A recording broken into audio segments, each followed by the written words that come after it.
할렐루야. 저는 영등포 중앙교회에서 기획행정을 맡고 있는 김성중 목사입니다.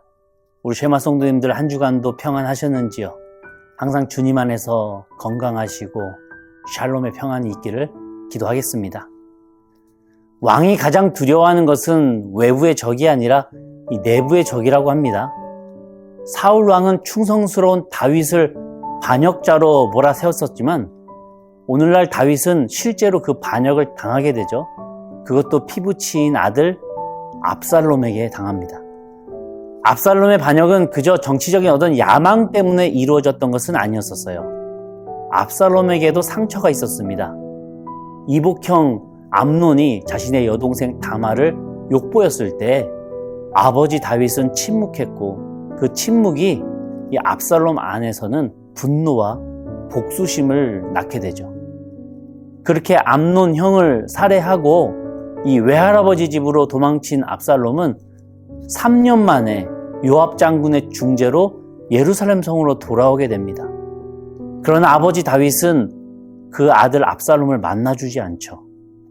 이 같은 왕궁에 있으면서도 아버지를 만날 수 없는 이 아들의 마음이 어땠겠습니까? 아들 압살롬은 아버지의 용서를 원했어요.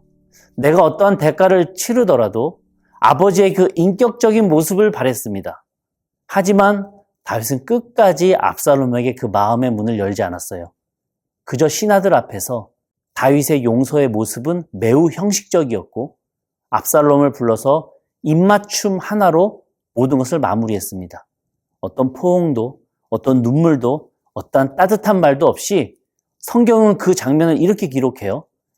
왕이 압살롬을 부르니 그가 왕께 나아가 왕이 압살롬과 입을 맞추니라. 이 순간조차 아버지 다윗이 아니라 왕으로만 이렇게 묘사를 하고 있거든요. 다윗은 지극히 압살롬 앞에서 아버지가 되고 싶은 마음이 없어요.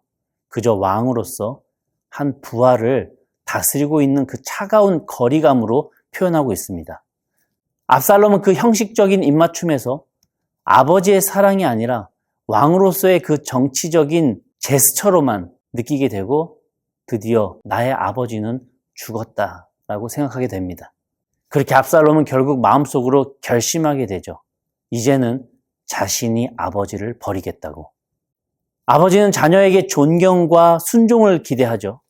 자녀는 아버지에게 납득과 사랑을 기대합니다. 근데 서로 그 기대가 어긋나면 배신감으로 바뀌게 되죠. 이 서로가 먼저 좀 다가와 주기를 바라면서 주저주저하고 쭈뼛쭈뼛 하는데 아버지와 아들의 관계는 그러다가 점점 멀어지게 됩니다. 다윗과 압살롬이 그 과정을 걷게 되죠. 그런 감정이 다윗과 압살롬 사이에 있었고 서로 같은 왕궁에서 같이 있었지만 마음은 점점 더 멀어지게 됩니다. 그리고 정치적으로도 압살롬은요, 자신의 자리가 위협받고 있다라고 하는 두려움을 느끼게 됩니다. 밧세바의 아들 솔로몬이라고 하는 새파랗게 어린 내 동생이 차기 왕이 될 거라고 하는 소문이 왕궁 안팎으로 퍼져 있는 거예요. 그래서 압살롬은 4년 동안 열심히 백성들의 마음을 얻기 위해서 성문 앞에서 사람들을 맞이하고 그들의 억울함을 들어주며 자신의 지지자들을 모읍니다. 참 외모가 뛰어났었던 압살롬은 사람들의 마음을 사로잡기 시작했고 결국 헤브론에서 스스로 왕으로 선포하며 그 새벽에 쿠데타를 일으키게 됩니다. 예루살렘을 진격하는 압살롬의 군대로 인해서 다윗은 그 새벽에 버선발로 광야로 쫓겨나게 되죠. 이렇게 다윗은 피난길에 오르게 되는데 그 길에서 이 시므이라고 하는 인물이 등장하게 됩니다. 이전 사울 왕의 그 베냐민 지파 사람이었었어요.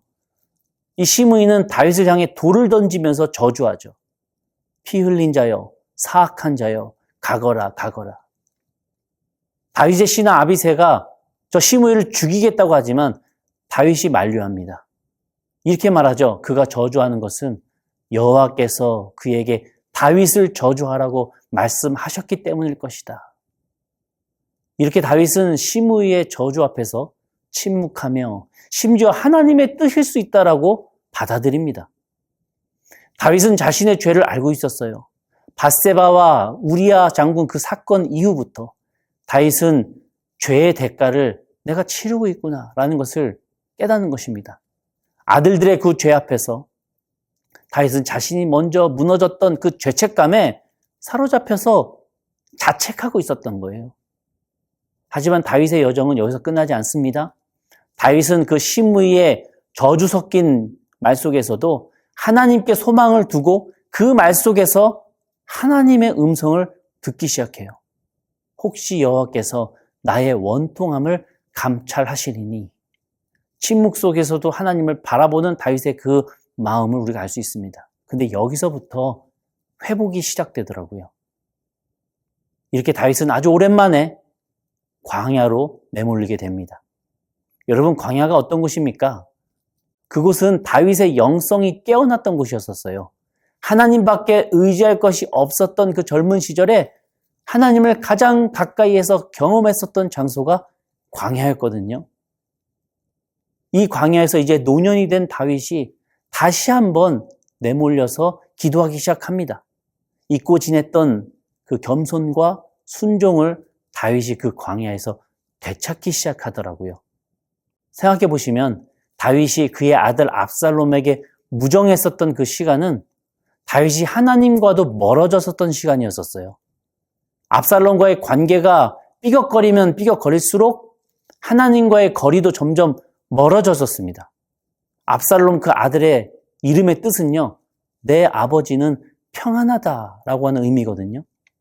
그러나 압살롬이 본 아버지는 전혀 평안하지 않았고 사랑도 용서도 쉽게 내어주지 않는 상처 입은 아버지였었습니다. 하나님이 그 아들을 통해 다윗에게 그 잃어버렸었던 평안을 일깨워주고자 하셨던 거예요. 밧세바 사건 이후에 잃어버렸었던 그 중심을 이 광야에서 다시 하나하나 세우기 시작하셨습니다. 우리 사랑하는 쉐마 성도 여러분, 혹시 우리 안에도 이 다윗처럼 끝내 용서하지 못하는 그런 마음이 있지는 않습니까? 물론 있죠. 어떻게 그 사람을 쉽게 용서할 수 있겠습니까? 근데 그 마음이 나를 괴롭히고 하나님과 나와의 관계마저도 가로막고 있다는 것을 우리는 기억해야 됩니다. 우리가 구원받은 것은 우리의 자격 때문이 아니라 예수님의 일방적인 그 용납과 사랑 때문이었었어요. 그래서 오늘 우리도 그 사랑을 기억하며 용서하지 못할 그 누군가를 향해 다쳤던 그 마음을 조금은 열어보기를, 그래서 그 사람을 위해서 기도해 보기를 간절히 소망합니다. 우리가 광야로 내몰렸을 때 비로소 하나님을 다시 찾았던 이 다윗과도 같이 오늘 다시 그분의 품으로 우리가 돌아가길 소망합니다. 한 주간도 그분의 사랑 안에서 하나님 사랑, 이웃 사랑, 또 원수 사랑의 주님의 뜻을 알아가는 한 주 되기를 주님의 이름을 간절히 축원합니다.